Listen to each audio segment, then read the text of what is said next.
मैं फिर से आपके साथ जुड़ने के लिए खुश हूं और आशा करता हूं कि आपके साथ नेहमाय की किताब को हम देखेंगे। क्या आपके पास आपकी बाइबल्स हैं? उसे ले और नेहमाय की किताब की तरफ हम पन्ना पलटते हैं।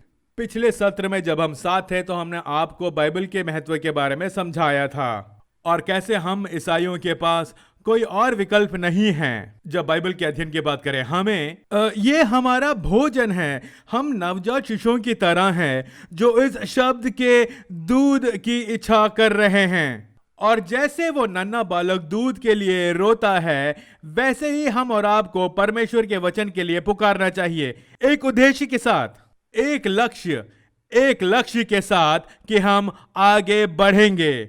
पिछले सत्र में जब हम साथ थे, मैंने आपको कालक्रम दिखाया था पुराने नियम का। हमने बहुत लोगों के संघर्षों के बारे में बात किया जब वो पुराने नियम का अध्ययन करते हैं, और वो कभी कभार वे इसके साथ संघर्ष करते हैं क्योंकि उनको लगता है कि बाइबल एक प्रत्येक कालक्रम में चल रही है। और ये सही भी है क्योंकि कई किताबें एक कहानी बताती है जो सीधे चलती रहती है, पर एक आध किताब ऐसी है जो लिखी गई है जिसे हम खोलते ही वो बीती बातें बताता है, जिसे हम फ्लैशबैक भी कहते हैं, जहां हम पीछे की घटना भी देखते हैं। लेकिन बाइबल इस तरीके से लिखी गई है जो हमें कहानी बताता है जो एकत्र की गई है, लेकिन कुछ पुस्तकों को समय रेखा में अन्य स्थानों पर सम्मिलित किया जाता है। उदाहरण के तौर पे आपकी बाइबल में भी भजन संहिता से पहले आपके पास किताबें हैं एजरा की, नेहमाय की, एस्थर की और फिर जोब की भी। और ये किताबें हमें बहुत ही उलझा देती हैं अगर हम इसकी समय रेखा को नहीं समझ पाएं।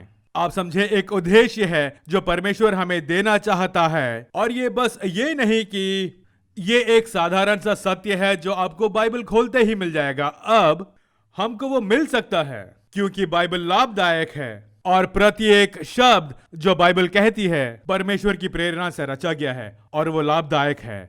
लेकिन हमें इसे समझना चाहिए एक महान कहानी के तौर पे कि क्या चल रहा है।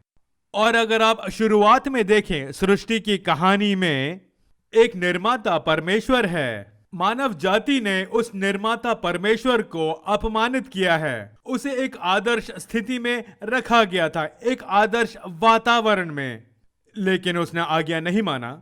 उसने पाप किया और उसने अपना ही रास्ता चुना और घमंड किया, और इसीलिए वो परमेश्वर से अलग हो गया।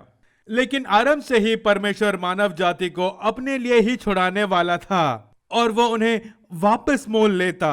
और उसने एक मसीहा का वचन दिया, एक उद्धारकर्ता जो आएगा। और जैसे ही उसने हमें वचन देना शुरू किया, इस समय रेखा में वो यहां पर एक खुलासा करता है, और फिर कहीं और भी। और आपके पास ऐसे कई सारे वायदे हैं उस आने वाले मसीहा के, और वो कैसा दिखेगा।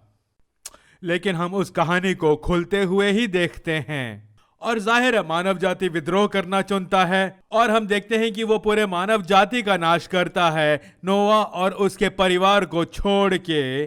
और जैसे ही मनुष्य परमेश्वर की आज्ञा का पालन करते हुए पृथ्वी पर बढ़ने लग गया, हम देखते हैं कि उनमें फिर से घमंड आ गया, और वो कहते हैं कि हम लोग खुद के लिए नाम बनाने वाले हैं। और आपके पास बेबल के मीनार की कहानी है, और आप देखते हैं कि राज्यों को जुबान के हिसाब से विभाजित किया गया है, उनके भाषा के हिसाब से।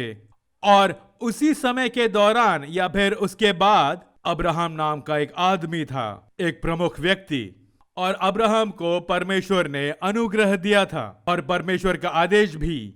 और परमेश्वर ने उसे एक प्रतिज्ञा भी दी थी कि वो उसके लिए एक महान राज्य बनाएगा, और ऐसा राज्य नहीं जहां सब में खुद के लिए घमंड फूल जाएगा, बल्कि ऐसा राज्य जहां सबको पता हो कि उनके ही जरिए एक उद्धारकर्ता आएगा। और जैसे ही हम पुराने नियम के समय रेखा को खुलते हुए देखते हैं कि बंधन के बाद मुक्ति परमेश्वर के प्रावधान के बारे में, जैसा कि आप देखते हैं कि यूसुफ उन्हें मिस्र की ओर नेतृत्व करके ले गया जब बहुत बड़ा अकाल आ गया था, और फिर वो वहां पर गुलाम बन गए, और उसके बाद मूसा उन्हें गुलामी से कैसे निकालता है, और फिर यहोशू उन्हें वादा किए गए देश में ले गया। और फिर इजराइल के औलादों ने फिर से आज्ञा नहीं माना, और ये सब लिखा गया है आपके चार्ट के समय रेखा में जो यहाँ पर है। जब हम अपनी बाइबल में देखते हैं तो ऐसी कोई वजह नहीं है कि हम ना समझ पाए कि कब और क्या चल रहा है। लेकिन नेहमाया की किताब में जो हम देखने वाले हैं, जो कि पुराने नियम के बीच में है, लेकिन वो पुराने नियम के समय रेखा में कहां पड़ता होगा? वो तब रचता है उस समय के बाद जब परमेश्वर अपने लोगों को अनुमति देता है। जब इजराइल और यहूदा का एक विभाजित राज्य था और वो कैसे विभाजित हो गए थे और निकाल फेंका था और अशूर और बेबीलोन द्वारा बंदी बना लिया गया था। लेकिन उन 70 सालों के बाद क्या होता है? उन्हें वापस आकर अपना मंदिर बनाने की अनुमति मिलती है, वापस आने की अनुमति मिलती है ताकि दीवार खड़ी कर पाए। और वैसे ही पुराने नियम की समय रेखा खत्म होती है। अब परमेश्वर ये कर रहा है कि वो बता रहा है कि उसके लोगों की और उसकी प्रतिज्ञा खत्म नहीं हुई। तो ये चार्ट बहुत महत्वपूर्ण है और आशा करता हूं कि आप इसे देख पाएंगे और आप समझ पाए कि हम पिछली बार क्या बताने की कोशिश कर रहे थे। जब आप बाइबल का अध्ययन करते हैं तो यह हमेशा अच्छा होता है कि आप उसे ऐसे देखें जैसे वो बालक अपने साइकिल को खोलता है। मैंने आपको कहा था कि मैंने बचपन में ऐसा ही किया था। मैंने अपने साइकिल के हर पुर्जे को खोल दिया था। मेरी माँ सोच रही थी कि मैं फिजूल सामान फैला रहा था, लेकिन नहीं, मैं एक शिक्षा ले रहा था। क्योंकि जैसे ही मैंने सारे पुर्जे खोले, मुझे पता चलता गया कि वो पुर्जा किस काम का है। और जैसे ही मैं उसे जोड़ता गया, कई बार मैंने उसे ढंग से नहीं जोड़ पाया था और मुझे बार बार खोलना जोड़ना पड़ता था। लेकिन मैं लगातार समझता रहा कि कल पुर्जे कैसे काम करते हैं। और जैसे मैं वो करता गया, फिर से मुझे ये सच्चाई समझ में आने लगी। बाइबल के अध्ययन में हमारा लक्ष्य ये जानना है कि ये कैसे काम करता है, ताकि हम सब प्रभु को अपने पूरे दिल से प्रेम कर सकें और उन्हें दिमाग से समझ सकें, और अपने बल से जब हम उस पर लागू करते हैं और उसकी आज्ञा मानते हैं। तो पहला कदम प्रभावशाली बाइबल के अध्ययन के लिए कि बाइबल के इतिहास की धारा में उस पुस्तक का पता लगाना। अब दूसरा चरण है समग्र समझ के लिए पुस्तक की खोज करना। अब आप ये कैसे कर पाएंगे? एक प्रसिद्ध कवि, उनका नाम था रॉबर्ट ब्राउनिंग, उन्होंने ये कहा था, पूरी छवि बनाएं और भाग को निष्पादित करें। तो जब आप पूरी कहानी को देखेंगे, जो मैं आपको बाइबल के बारे में बता रहा था, नहीं, साइकिल के बारे में बता रहा था, हमारे पास क्या है? समग्र का विचार। आपके पास पूरी साइकिल है जो वहां पड़ी है, और इसलिए हम पूरी किताब को देख रहे हैं नेहमाया की किताब देखते वक्त, और हम ये समझना चाहते हैं कि पूरी कहानी हमें क्या बता रही है। तो हम एक सारांश बनाना चाहते हैं, एक कहानी का सार उस किताब की। और फिर हम क्या करने वाले हैं कि अपना समय लेंगे, बाइबल अध्ययन के माध्यम से हमारे तरीके से काम कर सकें। और यही हम विभिन्न भागों को देख रहे हैं, और यहीं पर हम प्रत्येक अध्याय में आते हैं और हर एक पंक्ति में आते हैं, और यहीं पर हम उन धारणाओं को देखते हैं जो भी उन पंक्तियों में सिखाया गया है, और यहीं पर हम उन महान लोगों को भी ढूंढते हैं और उनके आदेशों को। यही वो जगह है जहां व्याकरणिक रूप से सोचना शुरू करना बहुत महत्वपूर्ण हो जाता है कि क्रिया क्या है, यहाँ क्रियाचरण क्या है। और फिर ये सारे कार्य करने के बाद उन सारी चीजों को वापस जोड़ना शुरू करेंगे, क्योंकि ये सब जो भी हो रहा है ये समय रेखा में कहीं ना कहीं फिट बैठ रही है। तो हम एक सारांश से शुरू करेंगे, फिर हम अपना अध्ययन करते हैं, और इसके बाद हम इन सभी को एक साथ संश्लेषित करना या जोड़ना शुरू करते हैं, और फिर से मुख्य लक्ष्य को याद रख के हमारा उद्देश्य क्या है, यही कि हम आगे बढ़ सके और सिद्ध हो जाएं और इन सच्चाइयों को पूरी तरह से जी सके। दोस्तों, हमें यह समझना होगा, बाइबल हमें इसलिए नहीं दी गई है कि हम समझदार पापी बन सके। बाइबल इसलिए दी गई है कि हम बदल सके और यीशु मसीह की तरह बन सके, ताकि सुलझी हुई जीवन जी सके, ताकि हम आत्मा के समीप जी सके, अपने भाइयों और बहनों को प्रोत्साहित कर सके, और हम सब जातियों के लोगों को चेला बनाने की आज्ञा का पालन कर सकते हैं। अब मुझे लगता है जो बाइबल का हम इतना अध्ययन करते हैं वो बेअसर है। कई मायनों में ये उस छोटे लड़के की तरह है जिसने यीशु को अपनी रोटियां दी, और अब हमारे पास टुकड़ों की सिर्फ 12 टोकरियां बची हैं। और मुझे लगता है कि यही बहुत लोगों की बाइबल के अध्ययन की कहानी है। कई टुकड़ियां बची हैं इधर उधर और हम लोग हमेशा रख नहीं पाते हैं या पूरी तरह से समझ नहीं पाते हैं क्योंकि हम उन सब को वापस जोड़ने में नाकाम हो जाते हैं। चलिए मैं इसे एक और बात में बताता हूं। मेरे देश में ऐसे कई शहर है जो अच्छी तरह से बनाई गई है। जिस तरह से सड़कें बनी हैं वहां से आसानी से जा सकते हैं। वहां पर एक मेन सड़क होती है, वो शहर के बीचों बीच होती है और उस सड़क का नाम ही होता है मेन स्ट्रीट। और बस एक ब्लॉक उत्तर की तरफ आपके पास है 1 या 100 नॉर्थ और आपको मिलेगी 2 या 200 ब्लॉक कुछ ब्लॉक्स के आगे। और वैसे ही आपको मिलेगी दक्षिण, पूरब और पश्चिम में। और इसलिए आपको कहीं भी जाने में बहुत आसानी होगी। जिस शहर में मैं पैदा हुआ था, ग्रीनविल में, उसे बनाया गया था कई सारे टीलों के बीच और कई सारे मुड़ी हुई सड़कें हैं और कई सारे सड़कों के तो नाम बदल चुके हैं। मैं अपनी बेटी को यह सब बता रहा था जब हम शहर में एक दिन घूम रहे थे कि इन सारे सड़कों के नाम से हम अपना रास्ता भी भटक सकते हैं। जब मैं कॉलेज पहुंचा ही था तब मैं स्कूल उसी रास्तों से गया था, लेकिन मैं कहीं और रहता था। तो मैं शहर के बारे में थोड़ा बहुत तो जानता था और मुझे एक सड़क का तो नाम याद था और इसके साथ एक आध और का भी नाम याद था। मुझे एक रोड का नाम याद था क्योंकि वहां पर एक शॉपिंग मॉल हुआ करता था। मुझे दूसरे सड़क का नाम इसलिए याद था क्योंकि वहां पर एक रेस्टोरेंट था जो मुझे बहुत पसंद था और एक दिन मैं उसी रेस्टोरेंट पे था और मुझे वहां पर जाना था जहां पर शॉपिंग मॉल था। पर मुझे ये नहीं पता था कि जिस रोड में मैं अभी हूं वो वही रोड थी जिसमें शॉपिंग मॉल भी थी। शॉपिंग मॉल इसलिए क्योंकि उसका भी नाम बदल गया था। मैं दूर चला गया था, तकरीबन 7 से 8 किलोमीटर, और शहर घूम रहा था। मुझे जहां जाना था मैं वहां पर पहुंच सकता था अगर मैं उस शहर का नक्शा समझ पाता।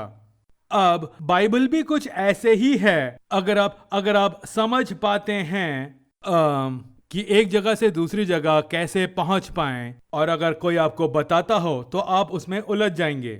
लेकिन अगर आप अपने सामने एक पूरा मैप बिछा दें और उस मैप को देखें तब आप देख सकते हैं कि कैसे सब कुछ जुड़ी हुई हैं। इसलिए बाइबल उस रोड मैप की तरह है और पवित्र आत्मा उस जीपीएस की तरह है जो हमें बताती रहती है कि हमें कहां जाना है और किस तरफ मुड़ना है। तभी आप अपने मंजिल तक पहुंच पाएंगे। तो समग्र प्रभाव के लिए हम इस किताब में कैसे खोज सकते हैं? जाहिर सी बात है, पहला चीज जो हमें करना है वो है इसे पढ़ना है। और अगर हो सके जब आप इसे पढ़ रहे हों, उदाहरण के लिए नहमीया की किताब, हमें तकरीबन आधे घंटे का वक्त अगर मिल जाए तो, और खुद को अपने बाइबल के साथ ढूंढे और किताब को पूरी तरह से पढ़ लीजिए। और जब आप नहमीया की किताब को पूरा पढ़ते हैं तो आपको लगता है तकरीबन 45 मिनट पढ़ने के लिए। तब शायद आप धीरे पढ़ते हैं और आपको अपनी पढ़ने की गति को सुधारनी होगी बस पढ़ते रहने से।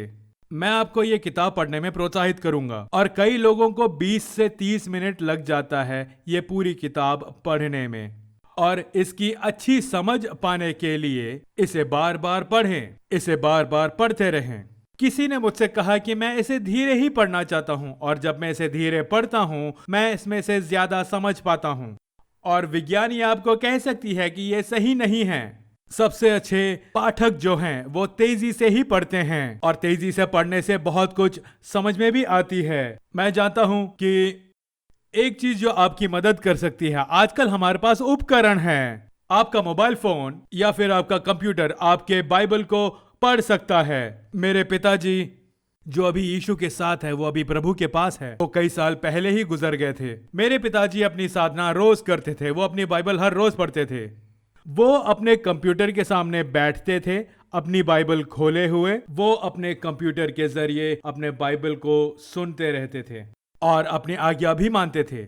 और कभी वो अपने कंप्यूटर से तेजी से भी बाइबल पढ़ते थे, इससे वो भी तेजी से सीखने लगे।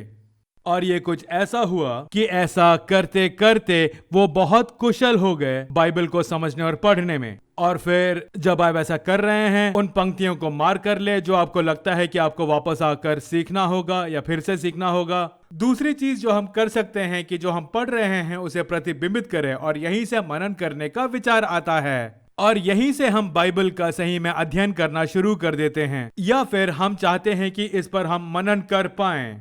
मुझे लगता है कि कई लोग कई बार बाइबल से बहुत कुछ नहीं ले पाते हैं क्योंकि वो कुछ ज्यादा ही पढ़ने की कोशिश कर रहे हैं। मैं आपको प्रोत्साहित करूंगा कि आप नहम्याह की किताब को एक बार पढ़ लें, पर अब जब हम इसका अध्ययन करने वाले हैं और इसकी गहराई में जाने वाले हैं, हम बस ये करना चाहते हैं कि यही कि जरा सोचे, अगर हम पूरे अध्याय को पढ़ ले उसके बजाय हम एक एक पंक्ति पढ़ लेते हैं और रुके, उसे अच्छे से समझें और उस पर मनन कर सकें। मैं जो इस वक्त यहाँ खड़ा हूँ एक क्रिश्चियन कैंप में पहाड़ों के बीच, यहाँ से ज़्यादा दूर नहीं है, और जो मैं यहाँ पर खड़ा हूँ, यहाँ पर एक तालाब है सड़क के उस पार मेरे पीछे। जी हाँ, वहां पर एक बहुत ही प्यारा तालाब है और मैं वहां पर कई बार जा चुका हूँ अपने साथ फिशिंग पोल और सेट लेकर कि मैं वहां जाकर उसे बिछा सकूं और मछलियां पकड़ सकूं, और मैंने वहां पर बहुत सारी मछलियां पकड़ी हुई हैं। लेकिन अगर आप मछुआरे हैं, आप वहीं जाना चाहोगे जहां मछलियां होंगी। लेकिन मैं जानता हूं कि उस तालाब में मछलियां हैं क्योंकि मैंने देखी हैं और पकड़ी भी हैं। लेकिन अगला जो मैं करना चाहता हूं वो है कि सही चारा या सही प्रलोभन डाल सकूं ताकि मछलियां पकड़ी जाए। और इसलिए मैं जो करता हूं कि ये जान सकूं कि मछलियों को क्या पसंद है या उन्हें पकड़ने में क्या जरूरी है, और मैं उसका इस्तेमाल करता हूं। चलिए मैं आपको 6 प्रलोभन या फिर 6 चारे बता दूं जो आपकी मदद करेंगे ताकि आपको जो चाहिए वो मिल सके परमेश्वर के वचनों से जब आप कुछ समझने की कोशिश कर रहे हो। जब आप उस पन्ने के आखिर तक पहुंचते हो जिसे आप पढ़ रहे हो और आपको पता ही ना हो कि आपने क्या पढ़ा है, आपको वापस जाकर उसे फिर से पढ़ना चाहिए। इस बार अपने आप से आप कुछ सवाल पूछें। मैं आपको 6 सवाल भी बताता हूं। कौन? ये किन के बारे में बात कर रहे हैं? क्या? यहां पर क्या कही जा रही है या क्या हो रहा है? कहां? ये कहां पर हो रहा है? कब? ये सब किस समय काल में हो रहा है या होगा? और फिर क्यों? ये एक अलग सवाल है कि ये क्यों ऐसा हो रहा है। और फिर आखिर में तो क्या? और यहां आवेदन का विचार है जहां हम कहते हैं ठीक है, इसलिए क्या हमने ये सुना है, अब चलो बाहर चलते हैं और दूसरा काम करते हैं ताकि हम समझ सकें और इस पर ध्यान कर सकें। तो हम पढ़ते हैं, हम समझते हैं, और हमें रिकॉर्ड करने की भी आवश्यकता है। एक पेन ले लीजिए और कागज या फिर अपने कंप्यूटर में या फिर अपने लैपटॉप में या फिर आपके टैबलेट में, और हर चीज को लिखना शुरू कर लें ताकि आप इसका अच्छे से अध्ययन कर पाएं। हम नहम्याह की किताब को देखते हैं और मैं चाहता हूं कि हम ये करें बहुत जल्दी से। काश मेरे पास आपको सिखाने का वक्त होता। नहम्याह की किताब ये मेरा सबसे फेवरेट पुराने नियम की किताब है। मुझे ये किताब बहुत पसंद है। लेकिन इसमें 13 अध्याय है, और जैसे हम इन 13 अध्याय को पूरा पढ़ लेते हैं, यानी जब हम 13 अध्याय पढ़ चुके होते हैं, चलिए मैं इन 13 अध्यायों के लिए एक एक शीर्षक देता हूं। अब ये आपके शीर्षक हैं। ये वो शीर्षक नहीं है जो आपके बाइबल में मौजूद हैं। ये वो शीर्षक नहीं है जो आप किसी कमेंट्री में पढ़ते हैं। ये वो शीर्षक है जो जैसा आप पढ़ते हैं, ये वो है जो होता है। जैसे कि अध्याय 1 में कि जब नहम्याह सुनता है कि उसका शहर नाश हो रहा है और उसके द्वार पूरी तरह से जल चुका है और दीवारें तोड़ दी गई हैं, हम ये देखते हैं। मैंने अध्याय 1 को नहम्याह की प्रार्थना करके लिखा है। इस पूरे अध्याय के हर पंक्ति में परिचय के बाद और पहचान के एक छोटे से बयान के बाद अंत में ये पूरा अध्याय नहम्याह की प्रार्थना है। अध्याय 2, हाँ, नहम्याह राजा के सामने जाता है, लेकिन मैंने ये लिखा है नहम्याह की यरूशलेम की यात्रा। नहम्याह यरूशलेम जाता है और पता लगाएगा और एक योजना तैयार करते हैं, और फिर हमें कुछ प्रमुख व्यक्तियों से भी परिचय कराया जाता है जो अध्याय 2 में नहम्याह के विरोध में होने जा रहे हैं। अध्याय 3 जो सिर्फ लोगों की एक लंबी सूची है और जहां उन्होंने काम किया है, और ये एक आकर्षक अध्ययन है। आप इसे पहले पढ़ सकते हैं और सोच सकते हैं कि शायद ये एक उबाऊ सूखा अध्याय है। ये एक अच्छा अध्याय है अगर आप इसकी दृष्टिकोण समझ पाए तो। अलग अलग चीजों की तलाश में, जो चीजें समान हैं, अनोखे बयानों की तलाश में, और यदि आप अध्याय 3 में ऐसा करते हैं तो वे कुछ बेहतरीन अवलोकन होने जा रहे हैं। जान ले, हम चाहते हैं कि परमेश्वर के वचन को ध्यान से देखें ताकि सही तरीके से हम उसका मतलब निकाल सकें, और जान लें कि बाइबल के अध्ययन का लक्ष्य यह है कि हम परमेश्वर के वचन को लागू कर सके। जी हाँ, और फिर होशियार पापी ना बने ताकि हम आज्ञाकारी सन्यासी बन पाएं। तो निर्माण शुरू हो गया है। यह अध्याय 3 के लिए मेरा लेबल है, निर्माण शुरू हो गया है। अब अगले कुछ अध्यायों में हम इस विरोध को बढ़ते हुए देखेंगे, और इसीलिए अध्याय 4 में आपके पास बाहर से विरोध है, और अध्याय 5 में आप देखते हैं विरोध अंदर से।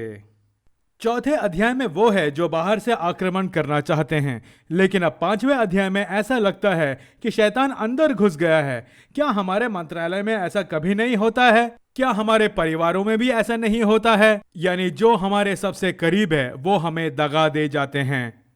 जी हाँ, यहाँ कई सिद्धांत है जो हम इन अध्यायों से सीख सकते हैं।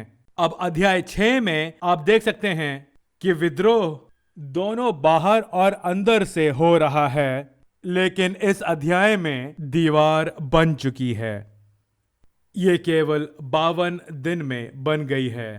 और अब अध्याय 7 में आप देखते हैं वंशावली, कुछ परिवारों के नाम, और ये बहुत महत्वपूर्ण अध्याय है क्योंकि याद रहे हमारे पास 13 अध्याय हैं।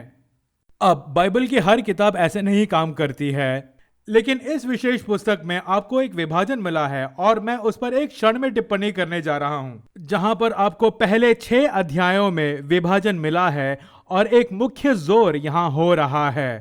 और फिर आप देखते हैं अध्याय 7 जो एक तुकमे चैप्टर की तरह होता है, जैसे कि एक दरवाजा एक कांच पर झूलता है। तो आपके पास एक और आवेदन है जो पद या अध्याय 8 से 13 में हुआ है। अब अध्याय 8 पुनः प्रवर्तन के वक्त होता है, और पुनः प्रवर्तन हमेशा प्रभु के वचन से शुरू होती है, और यही मेरा अध्याय 8 के लिए लेबल है। पुनः प्रवर्तन परमेश्वर के वचन से होता है। और अध्याय 9 में पुनः प्रवर्तन के बाद आप देखते हैं पछतावा और कन्फेशन। और अध्याय 10 एक और अध्याय है जहां पुनः प्रवर्तन है, लेकिन यह है आज्ञाकारिता। और अध्याय 11 में हम एक और वंशावली देखते हैं। मेरे लिए यह बहुत दिलचस्प है। हमारे पास 7 है और 11 है। हमारे पास एक छोटी सी कहानी है हमारे देश में जिसे 7-11 कहते हैं। और अध्याय 7 और अध्याय 11 दोनों वंशावली के बारे में हैं। अध्याय 12 में संपूर्ण निष्ठा है, और यह दीवार के लिए निष्ठा है, और यह स्वयं के लिए भी निष्ठा है। और अध्याय 13 में हम सुधार देखते हैं, लेकिन निराशाजनक रूप से पुस्तक कुछ समस्याओं के साथ समाप्त होती है। तो ये आपके शीर्षक हैं, और आप इसे ही जानना चाह रहे, और ये वास्तव में आपकी मदद करेगा जब आप पूरी चीज समझना शुरू करेंगे। लेकिन फिर समय रेखा और प्रवाह, और फिर आपको इसे अच्छी तरह से जानना चाहिए ताकि इस पर पूछताछ की जा सके। ये ऐसा है जब मैं कॉलेज के ग्रेजुएट स्कूल में था और हमें बाइबल की प्रत्येक पुस्तक अध्याय सामग्री को सीखना था, और हमने भी ऐसा किया। कोई कहेगा ठीक है, मैथ्यू अध्याय 1 किस बारे में है, और आपको कहना होगा कि वो यीशु की वंशावली के बारे में है। या कोई पूछेगा पहला कुरिन्थियों 13 ये महान प्रेम अध्याय है। तो हम ऐसे चीजों को जानते थे, और ऐसे हमें अध्यायों के बारे में जानने में मदद मिलती थी। तो आप ऐसा कर सकते हैं। दूसरी चीज हम जो करना चाहते हैं वो है हम रिकॉर्ड करना चाहते हैं, ना केवल प्रत्येक अध्याय को नाम दें, बल्कि समग्र छापों की एक तरह की सूची बना सके। जैसे इस नेहमाया की पुस्तक में तुमने यहाँ क्या देखा, यहाँ कुछ मुख्य विषय क्या है। अगर हम सिर्फ इस तरह के रूप में नहीं देखना चाहते हैं तो यह पुस्तक क्या वर्णन कर रही है।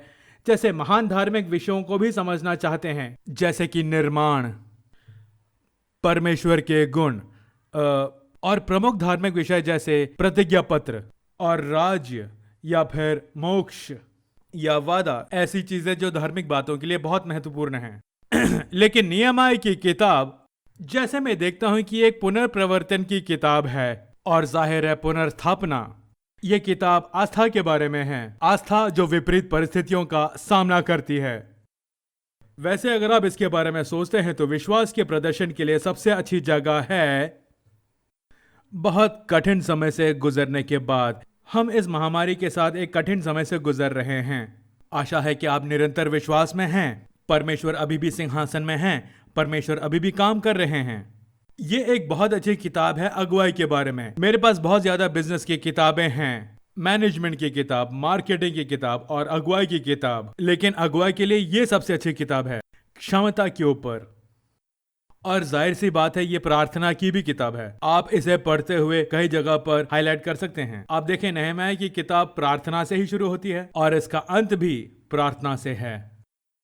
नहम्याह की किताब पुनर्निर्माण पर भी है और जाहिर है दीवारों के पुनर्निर्माण की बात कर रहा हूं, लेकिन वहां भी वो भावनात्मक बहाली है, जैसे कि वो कर रहे हैं कि उनका शहर वापस सामान्य हो गया है। और फिर है आत्मिक निर्माण जो हम देखते हैं।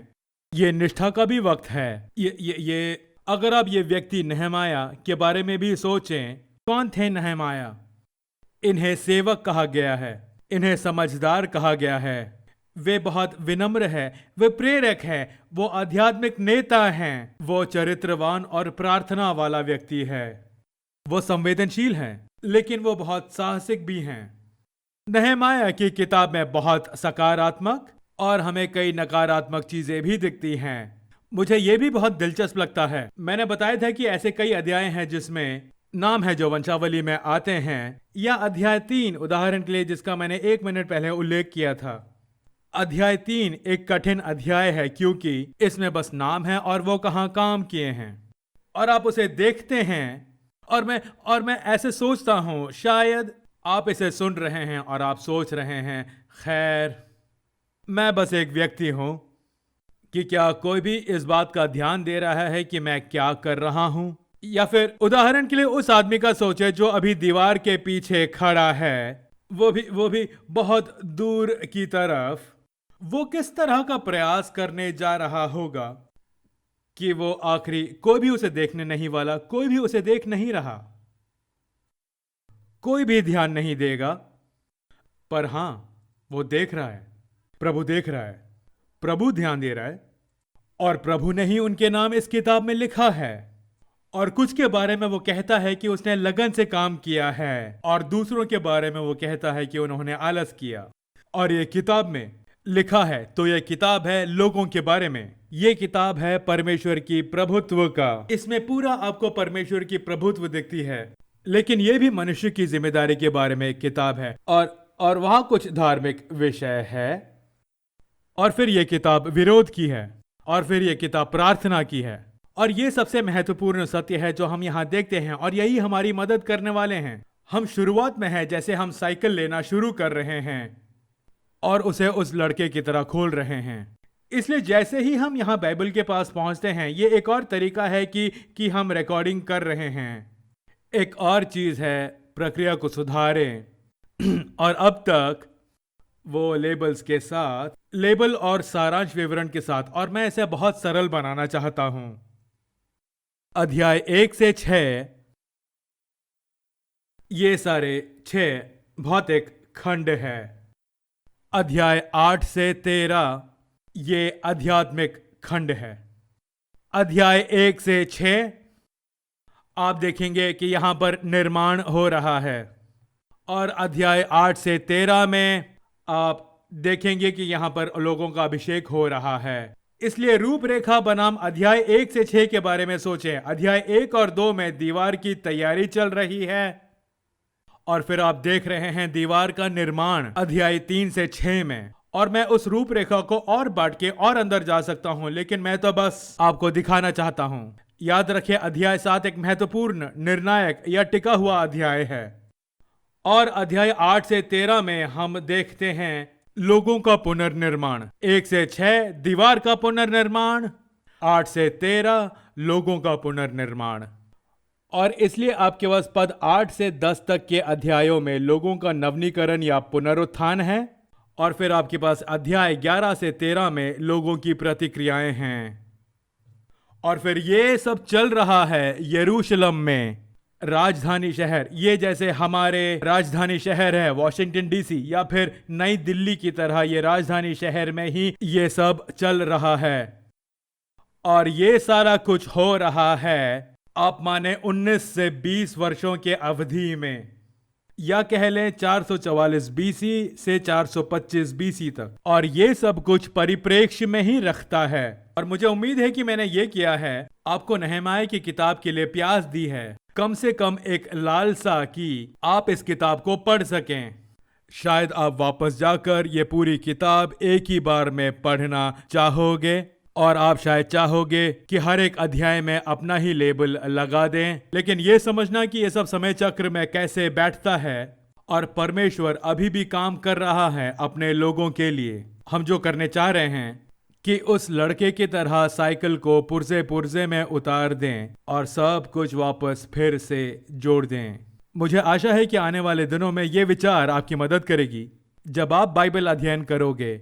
और इसलिए बिल्कुल नहीं कि आप एक समझदार पापी बन सको, बल्कि आप एक ऐसा जीवन जी सको जो प्रभु की आज्ञा में हो। और इसलिए भी कि हम परमेश्वर का वचन ले सके और हम अपने पूरे दिल और दिमाग से प्रभु परमेश्वर को प्रेम कर पाएं।